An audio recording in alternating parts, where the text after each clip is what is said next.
We're back here at the arena in San Juan for the final elimination day of the women's volleyball tournament, 73rd season of the UAAP. And Adamson on fire from the outset of this game, really putting Ateneo on the defensive, on the back foot all throughout. That's right. And the sad thing about this first set is Ateneo's defense really not able to contend even the serves of Adamson. Walang magandang reception. That's the main problem in that first set. That's why rarely would you see Jem Ferrer able to set up a combination play. Gretchen only had, I think, 1 or 2 attempts for that first set. Bea Pascual having 1 to start off this first set.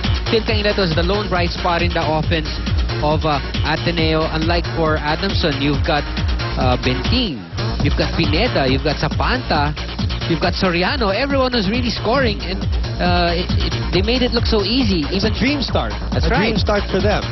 Like what I said, a completely different Adamson squad in Final Four mode. And it's just like they have an extra gear that they shifted to start off this match. Look at this, 12 against 8 in the attacking department, 6-0, boom. You're not going to win a set if you didn't get any offensive block. And of course, unforced errors, very close 6 and 7. But really, the blocking department, this is what Pao Soriano mentioned. Their defense translating it into a good offensive set. They did that in practice, and so far they're doing it right now. Great start by Adamson, and a jittery one for Ateneo. Again, both teams met each other at the same spot before. They were both at 9 and 4. They contested the number 3 spot. Ateneo winning that one for the right to meet, well, back then UST. Now it's the same thing for the right to meet the defending champions who are at number 2. They locked that number 2 spot already, so there's no change later, regardless of the outcome of the game later on between LaSalle and UST. But let's just go back to what we were mentioning prior to the start of the game.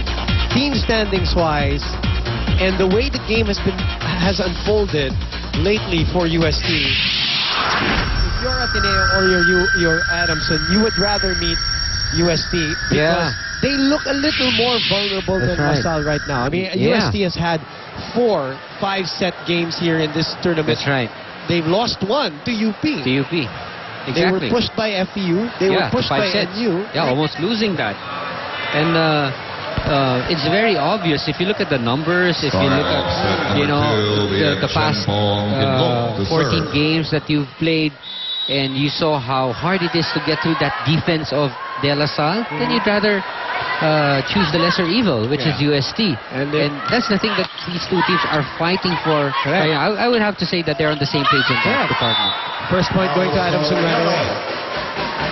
And for LaSalle, we've been saying that they look like, I mean, the question really is who's going to stop them, because on the court they have not lost the game. And when you put things in perspective in terms of sets, of their 13 games, they've only lost two sets.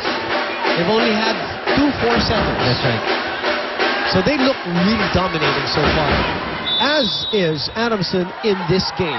2-0 start in the second set. There you go. That's a good offensive set. Starting it off with a good reception. See, you got to get Bea Pascual and Gretchen your quickers involved, because that's going to confuse the blockers of Adamson. At that time, it was just Pao Soriano who went up for the block. But it starts with great reception, which they never had in the first. Actually, they haven't had in 4 straight sets going back to that LaSalle game. LaSalle match, Looking at these two teams, remember these two teams coming off painful losses. So it's really how they dealt with it, and practice during that 1-week interval that will actually provide the mindset that they need for this match. The win streaks were halted by painfully by UST for Adamson and LaSalle for Ateneo. Gervasio is not back in this game. It is Ella De Jesus who has taken over, and they've gone to her. 4 set back. That's a net block. That's right. 4 touches on Ateneo. But I like the effort of Ella. She's on the other end, but the play was set up to the other side of the floor. Zapanta now serving. She finished set number 1. Again, a good reception. Good play for Bea. Bea Pascual playing absolutely her final year. We were saying that last year, speculating on it. She didn't know if it was going to come or not. She said it was up to Coach Roger. Coach Roger said it's up to Bea if she wanted to play. I guess they both agreed. Now she's playing in her 5th year. Also coming off a knee injury a couple of years back. And the rookie, Lazaro, the libero, strolls in for Bea Pascual now. 5 serving free. That is too much. Angela Too Binting. close to that. In fact, inside the Adamson court, Angela Binting getting a free gift like that. And Ella de Jesus not Experiment. The experiment has run its course here, so they go back to the formula, which is Zia Hervasio back in the starting lineup. Again, faulty reception leading to a free ball. Soriano, Lazaro, Ferrer, Gretchen Ho. They saw that coming, talking about Adamson. Hervasio's back, top spin. Not the best set, not the best kill, but That's right. a point nevertheless. That set coming from Gretchen Ho.